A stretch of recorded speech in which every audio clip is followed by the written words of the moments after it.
welcome to the See Through podcast brought to you by Herman's Auctioneers and Mines. We're delighted to be joined today by Rory Crear, who works for Herman & White Estates. Rory's going to talk to us about his work and about his life in both auctioneering and in estate agency.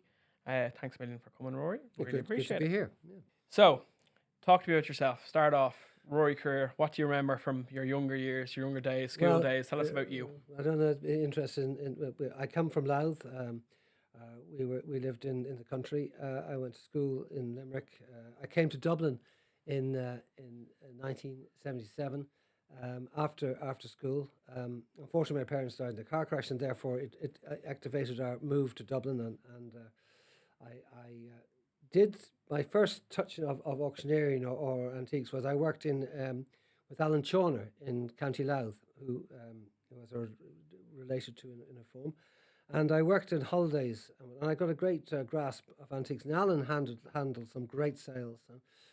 He had his own the Charlestown Gallery, but he also handled some really good house sales. And we used to get in the back of the van and go and collect stuff. And we were porters, and we were made tea, and we did everything. And I gained probably not as much. I wasn't as attentive as I should have been, but I certainly handled a lot of stuff, and it gave me a great love of furniture, antiques, and what have you. When I came to Dublin, I then joined Keemai Smith. I was fortunate enough to join, and who were probably one of the five big ones in the country. They had three offices. And I worked in the commercial department as an apprentice. And then I went in, we had a really fine auction rooms in Mulder Street, and I went over there in 1979, where I worked for about 4 years. And I was in charge of silver and porcelain and whatever it is. And again, we did some very fine sales monthly. And then we did some house sales and whatever, because we usually sold estates. Then I moved to Jackson Stops, primarily to do with Des Kelly, the antique side, because Jackson Stops probably with Hamilton Jackson Stops the top country sales. So we ended up with quite a lot of house sales, and so I did that. I also did residential, and then I gained my first time I ever sold a house was 1983.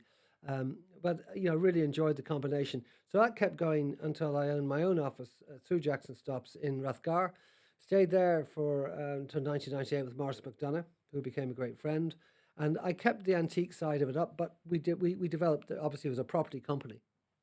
Then I moved, Morris retired, Guns took over. I moved to Orchard in Rathfarm. Then I kind of left antiques to a certain, I did valuation work, where I predominantly in Orchard, I did general sales and built up a fairly good valuation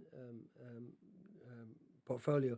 And within that, I developed for marital law. So I did a lot of expert witness and that type of thing. So through that, and work for the banks, I did a lot of bank valuations, a lot of we did valuations with the guards court work and what have you. And then by chance, Charles White, I was chatting to him, and I said to him one day, I'd love to be a consultant. I'm not sure what that is. And he wasn't too sure, but 2 days later, he said, well, I'd be interested in that. And I said, oh, well, that's fine. And a month later, I was here. And it's been a great 6 years. And I've loved the combination of everything that Herman White has, and now Herman's. Yeah, exactly. So talk to me about going from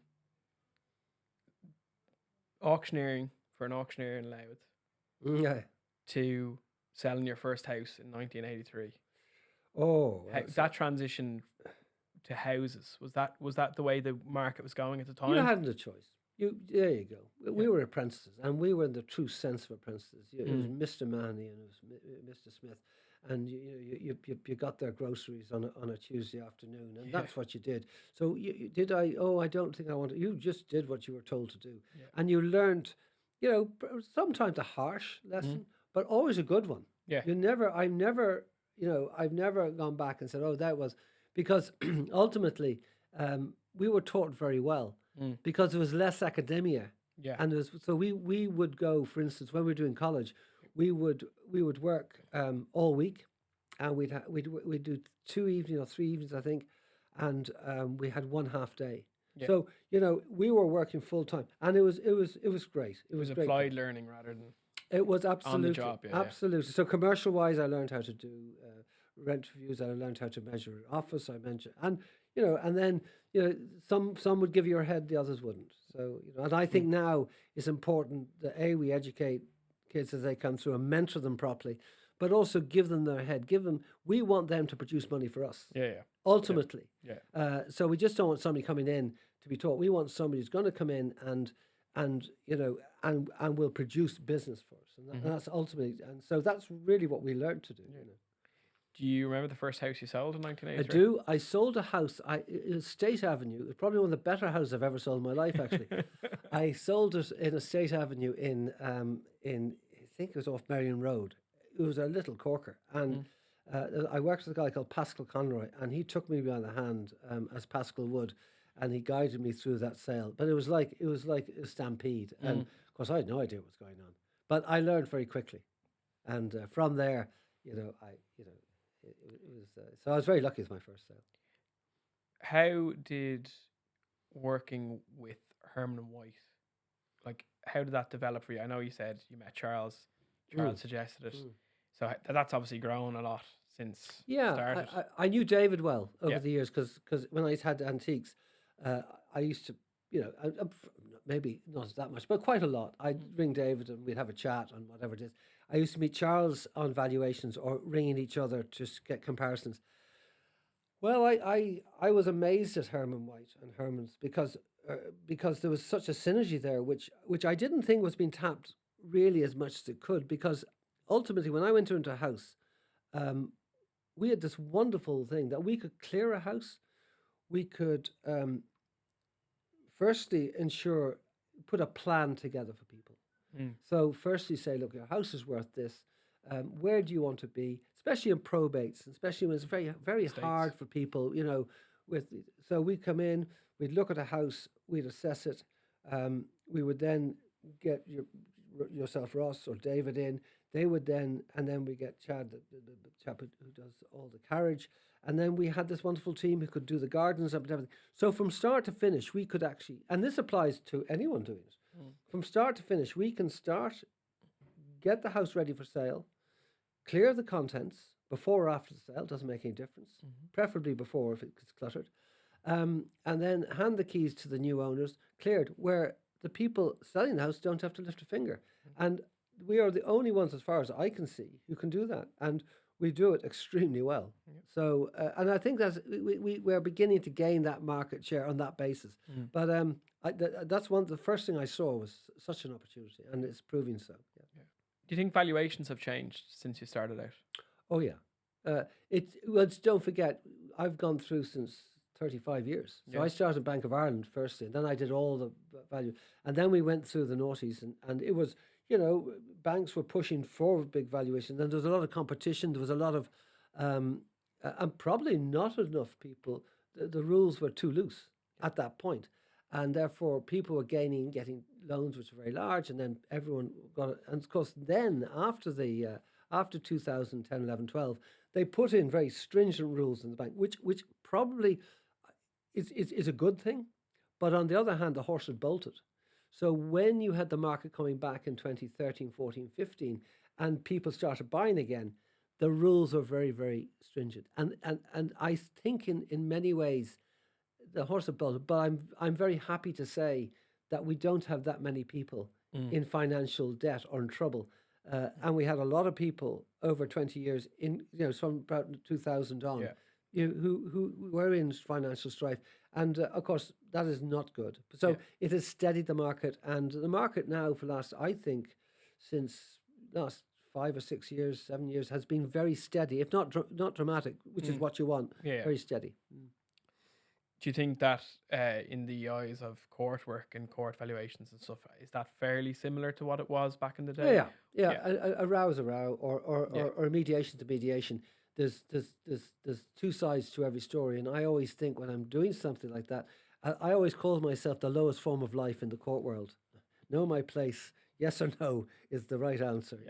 It's not to get ahead of yourself. But I always feel when I go into something like that, as I have a case at the moment, is I look to the other side. I said, why are they quoting? Why are they so high, or why are they so low? And look, because there's a guy there called a barrister. He's going to ask me. Yeah. So it's never going to change that way. No, sure. Going back now to auctions purely rather than house sales. You're still auctioneering. You're still on the rostrum. Yeah, yeah. I actually work with. I'm fortunate if I do a bit of work with O'Reilly's.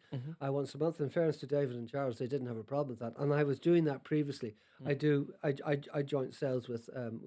So I've kept going at it, but that's changed dramatically. Yeah, talk to me about how you think compared to auctions, not even just back in the day, but compared to auctions, say 20 years ago. How do you think auctions are different between then and now? Well, I mean, I was working in the halcyon days when you had Hamiltons, you had Christie's, Sotheby's, you had, in the 70s, you've probably 5 of the greatest auctions we've had ever in this country. So the whole dynamic was also it was quite new at that stage. So to a certain degree, 60s it wasn't that, but 70s and 80s you had some stunning. You had a Dare, you can name them yourself. So it was geared towards that. Now there's no more Hamilton. There's no more real. There's no large company in this country. You have now established companies like Herman's. You have Mealy's who have split into 2. But Drums have gone. In Dublin, I mean, I'm not too clear, but I know there's about 3 out of about 10 left.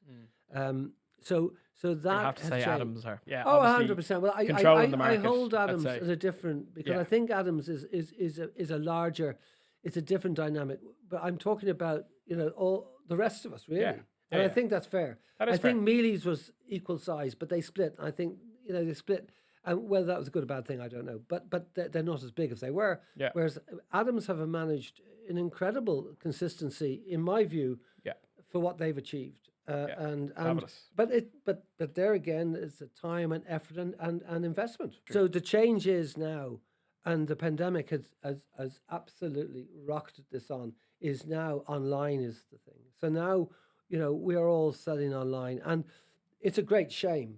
But economically, it doesn't make sense. I can see what you're doing now in the rooms at the back, and you're turning out 320 lots a week. Of better quality, to be honest with you. Whereas, we were known to do, a thimble to I don't know, a pram. That's gone.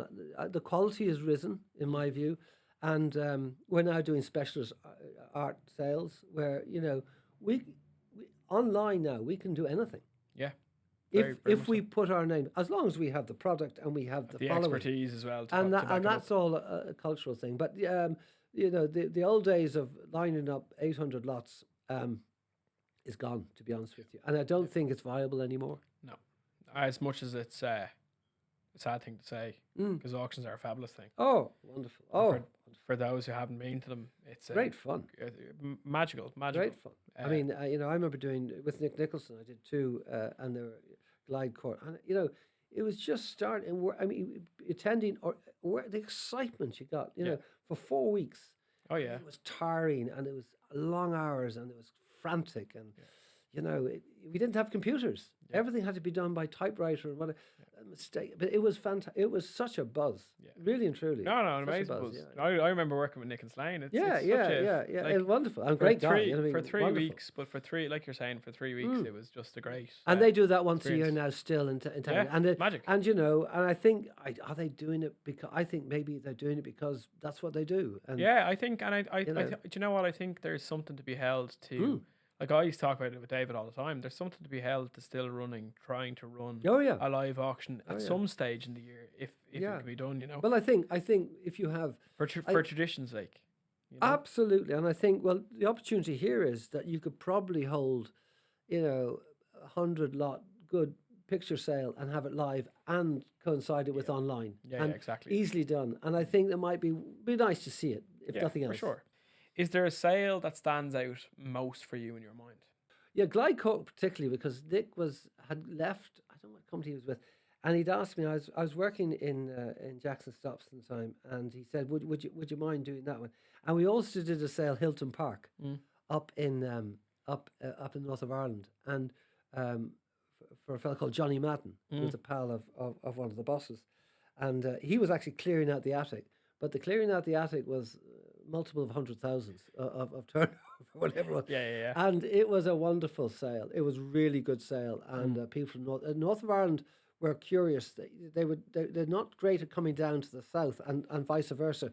But because it was in Clonus, so we had a fabulous sale. And yes, I remember that particularly well. Yeah, that was good. I think that's a dynamic that's definitely changed because in terms of now, like I know Ross's up in Belfast are you know, and even us here, we're shipping right away across Ireland and across to Yeah, but multiple you countries, can multiple countries in the world. There's no barrier, like sure, it's crazy. you can be sitting in Paris and you can buy your picture and work it out. It's fine. Get it shipped as long as you're not going through England. I think that's, that's the trick. We won't mention the B word. No. In terms then, when you look at sales you've done or items you've sold on the rostrum, is there anything that was weird or unusual or stands out as being something that was different? Gosh, I'd have to think about that one. I mean, I've sold odd guns and I've sold odd bits of militaria, particularly militaria. Yeah. I did a militaria sale one stage. I remember one item which was a provincial Irish. It was George Robinson. It was a provincial Irish silver spoon, and I discovered it was in a leather plate, and I worked quite closely to the National Museum, and there, bold as brass, I went to a fellow called Mr. Tian, who was the professor. I don't know what he was, but anyway, I went in anyway with my spoon, and he said, "Come in at 7:00," and he opened up the museum for me, and we found a George Robinson. He was a clattering maker, and sure enough, it was actually right, and I was able to verify, and that's you know, and we got £850 at the time for, which was a huge amount of money back in the early 80s or whatever. It was. But there you go. So yes, there's so many things that would surprise you, and so many things that would bore you with it as well. I mean, it can be very doing evaluation of can be quite. But yeah, there's always something. But you have to kiss a lot of frogs to find that beautiful item. You know, for sure. Yeah. And have you ever sold anything else other than the standard antiques? Have you sold I've sold bloodstock quite a bit. So I've sold greyhounds for a period of time for Born to Gone. What else? I sold one time. I got a call from a fellow lovely man called Norman Colfer, who's dead since. And he said, "Are you free for a few days?" I remember it was the recession. I thought, "Oh, I'm very free." Yeah. Anyway, it was a big sale of farm machinery. I think Ganley Craigie or Craigies were doing the sale. Anyway, I was called in, and it was 3,000 lots of farm machinery. And one item I sold was a water sprayer. And there was about I'd say at and we sold everything from the back of a tractor. And as we sold, the tractor moved around the yard. Yeah. So I put my hand, I said 100. I thought it was something in the back. About 90 hands went up. So I went from 100 to 10,000 in one breath. Quite swiftly. It turned out the sprayer was the size of this room. But so, yes, I've done a few. It's interesting trying to, as an auctioneer, trying to sell something necessarily that you don't have a. Well, the only thing about it, I think, and I do sell the jewelry, and I would freely admit, but as long as I know my parameters, the first thing is to know my reserve. Yeah. Right. So if I know my reserve, and I understand the reserve, my job is to create the interest up to the reserve, and if we don't get the reserve, it's taken out. Yeah. And now online, every auction now will have a week online sales. Yeah. So there's two bites of the cherry. Yeah. Exactly. The first thing is, when you're selling, and this applies to selling houses as well, know your instructions from day one, and know your offers. Yeah. So if somebody gives you a bid, be absolutely clear of your bid. And in the old days when you had your book, I used to put the reserve in red and the bids in blue, so that I never got confused between the two, and that's never changed. Yeah. Sure. I think we have to be cognizant of the market and what's going on in Ireland at the moment in terms of the housing situation and buying property, and for first time buyers getting on the ladder and stuff like that, or the idea of even possibly owning a home is becoming less and less of a reality for people, obviously. I was only recently the past 3 years, I think, first time buyer myself, and I probably learned so much in that journey myself that if I was to go and do it again, I'd be like, Jesus, I made mistakes here, here, and Yeah, here. totally. What do you think first time buyers can do to Well, help themselves when they're looking in the process? okay.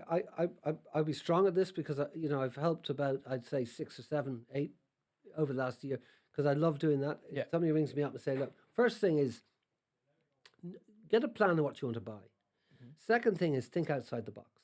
So if you want to buy a 3-bedroom cottage in the middle of Dublin 4, well, do you know what it is? That's going to cost you a lot of money, and you're going to have very few things to look at. Yeah. So get kind of what kind of money you have, and open up your spectrum. So if you're looking in Perrystown, well, look at Crumlin. Yeah. You know, so very much to open your spectrum, and kiss a lot of frogs. Don't be afraid to look at something which isn't in your mindset. Yeah. The first thing. Second thing is go and get a good broker.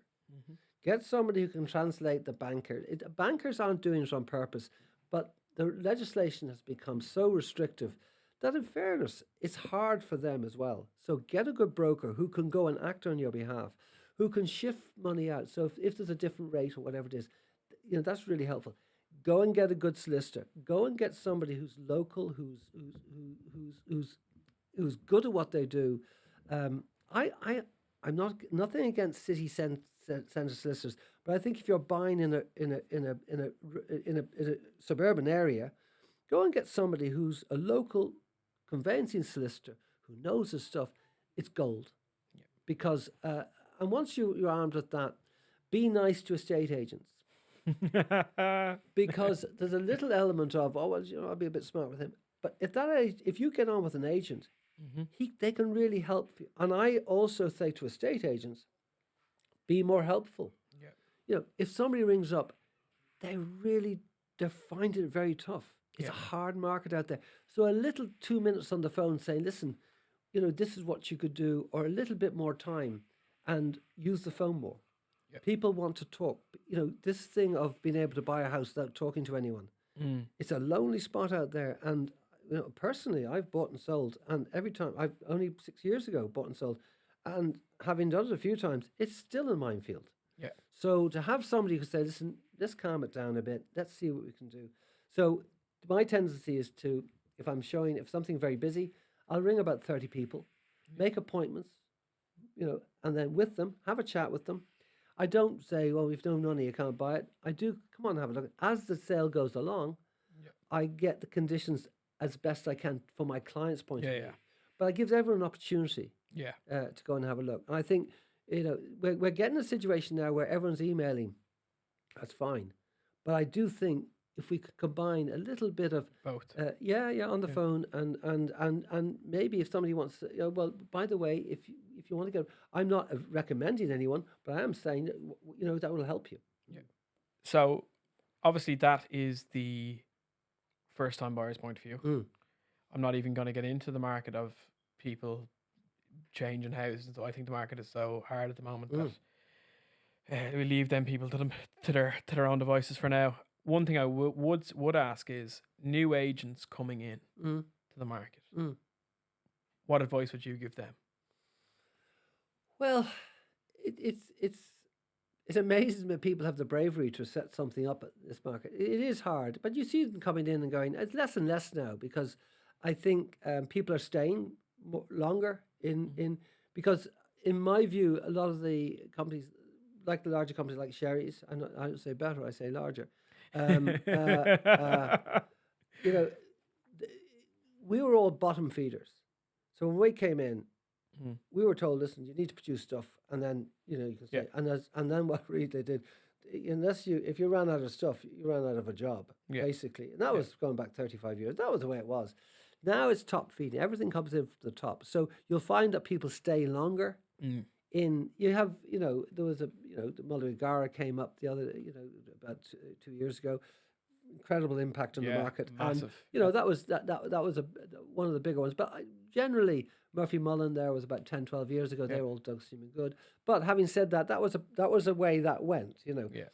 Sometimes I feel in larger places, sometimes there's not enough room for the more ambitious guy to become a partner or whatever, and therefore they opened up. This doesn't seem to be the same way.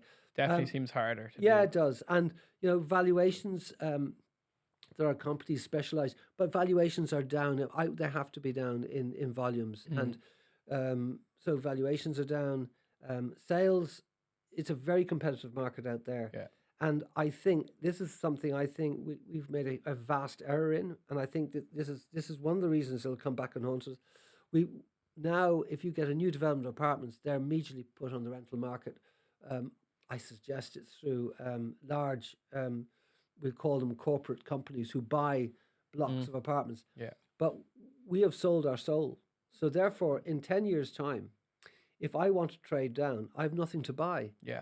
Which means I can't sell. Yeah. Which the market is all held up. Yeah. And I think that is going to be a vast problem. So I think if I was 30, 35 years of age and I was setting up a company, I'd be very worried about that. And I'd be looking to the government to change the policy. Because it's going to hold the whole market up. Because if, as an older person or having a larger house who wants to trade down for whatever reason, where are you going to go? Yeah. And I think that's a huge problem. And I think I would be worried about that if I was looking to the future. 10 years down the road. Yeah. Yeah. For an agent who is, let's say, in college now, we have obviously have our own inside, but for an agent coming in who's currently training, is there anything you've learned over your time that's still a mantra for you now that you still do every day, or still have? I just did it this morning. I'm sure Rachel looked at me and said, "What will you?" But I think I have a form for every valuation I do. I structure it on my piece of paper. I put my notes on the right hand side, and I do. So it's all about having a structure. It's good. I must say, there's good structures inside. You get your PSRA form, you get your BER cert done. You get the photographer in. You get Darren comes in, does the photography or whatever it is. Format, and the rest falls into place. Sabrina then will chase up all the paperwork and all that. Yeah. All that's vitally important. 15 years ago, we just got a key and off we went. Yeah. We always wrote a letter. That was about the size of it. Yeah. Now we have to conform, because every couple of years there's going to be an inspection. And we've had 2 already, and I think they've gone flying well. colours, Yeah, they've gone fine. So it's a different thing. So, but when it's the individual, is to give encouragement, is not be harsh on them. Yep. And the good will come through, and the ones who are just But it is a mentoring. But on the other hand, you want them up and running as quick as you can. Yeah, for sure. Yeah. So we do a thing on the podcast that's a little quick fire round. I'm just going to ask you a couple of quick fire questions. What's your favourite colour? Blue. Why? Chelsea. Okay. We'll swiftly move on. I'm old. I started sport in 1967. In the halcyon days. If you could bring 3 items to a desert island, what would they be? And what I'd say to you is, because this is always asked of us, your medical needs, your food, your water, and all is provided, and there's electricity there. So just 3 items you'd bring with you on your island. My any form of music. Okay, good. An endless bottle of wine. Yes, like it. Oh, the third one. Can't be a person. It has to be a thing. It can be a person if you want. I suppose for old time's sake, bring the wife. Okay, very good, very good. If I was to stick you on that island though, and everything was taken care of, but you could only bring, I gave you a record player, and you could only bring 3 albums, what would you bring? Oh, I often thought of this. I would bring Let It Bleed by the Rolling Stones. I would bring Mozart's Requiem. And I would definitely, let me see, I'm having a blank here. I would have The Messiah. Okay. I'd be very happy with those 3. So you can go back in time to any day, one day only, of any era in time. Where would you go? And when would you go to? One day. That's a really interesting question. I think I would go back, because I was so green about everything when I first heard we were going to have a child, I knew nothing about it, and it was more the shock and the excitement of it all. And I think that was maybe the one day I grew up from shock. But maybe that's the day because the rest of my life's been really head down and moving. Yeah, But yeah. that day I did sort of take, and it was all like, oh, that's. And by the way, that was the middle of an auction, so I only had 2 days, and I had to go back up to. Jesus. Okay, yeah, things have definitely changed. Yeah, since yeah, then. well, yeah. If I could put you into a time in history, any time in history for one day, where would you go? Late 19th century. Late 19th century. Yeah, I love the art from there. I love from Ireland, Lavery, Osborne. I just love that. I think I'd like to be the right side of the staircase. I think possibly. Yeah, Mightn't for be want to be. Yeah, But it was a very interesting time, and it was particularly Irish. Ireland was a really, really interesting place at the time because we had, we had the bones of, we had home rule, we had all the land leagues and all that going on, and it was a huge revolutionary time, albeit not through militarian wise. And I think the art and the things we produced from about 1860, 1870 on was really fantastic. I mean, people like Faulkner, who were well under the radar. We'd so much then. Which I don't think is really given the respect that it should have. No, it's not. When you think of it, we kind of we don't realize how good. There's so many good artists. That just stand alone against all of Europe. Big time. And I don't think we ever got recognition. But anyway, that's the time I would have been found interesting. Yeah. What's the favorite part of your job? I think the challenge of it. I like a good challenge, and I like when a sale isn't going well. How do we put it right? Do we change the price? Like, I'm not a great believer in saying, if I get it wrong, I'll say it quicker than anyone else. So I often say to people, look, I'm not happy about this. So instead of them saying, Rory, there's nothing happening, you haven't rung me for 5 days, 5 weeks, I'll ring them too. I say, I'm not happy. Let's change the price. Let's get it moving. And then if I get then it's great satisfaction. Because you've done something. Now, sometimes it doesn't work. But most of the time, if we're active, and again, one of the most important is talk to your clients. Because the one biggest bear, if the client rings up and says, you haven't rung me in 10 weeks, I'm sure there's somebody who might hear this and say, well, he never did. But I'm pretty sure that they won't, because I'll get back to them before they get back to me. Because, and I enjoy it. I mean, I enjoy it, and the I'm selling 2 things at the moment, and I'm not far from the asking price. But let's get it going. Let's keep going. Keep showing it. Get them moving. And then once I get it on the market, my mantra is I've got to sell it for this, and that's how I do better. And then they're in a different game. Yeah, exactly. Yeah. Sure. What's your most prized possession? Oh, my golf clubs. I like it. I like My it golf a lot. clubs. Yeah, I'm going to use them quite a bit. Has to be done. Well, look, Rory, thanks a million for coming on. Really appreciate it. Yeah, I enjoyed it. So if you want to find out more about Herman's Auctioneers, you can do so on Instagram at Herman's Auctioneers, or else you can go to herman.ie with an auction every Thursday and specialist auctions dotted around then throughout the weeks and months of the year.